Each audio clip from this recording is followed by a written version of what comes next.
মাহে রমজান সামনে, এবারের রমজানে টার্গেট নাও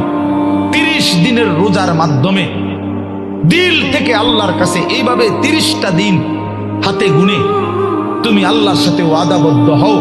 যে আল্লাহ 30 দিন আমি রোজা রাখবো। এবং যৌন চাহিদা, লজ্জাস্থানের চাহিদা, অশ্লীলতা, বেহায়াপনা, নর্তকী, নাচ গান, উলঙ্গ ছবি দেখা,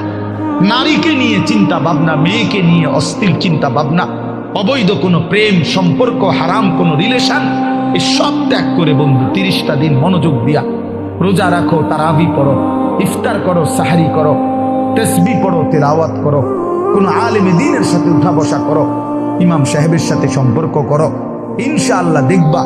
আল্লাহ চাহে তো 30 দিনের মাথায় আল্লাহ বলেন লাআল্লাকুম তাত্তাকুন, আমি আল্লাহ ওয়াদা দিলাম মোমেন তোকে মুত্তাকি বানিয়ে দেব।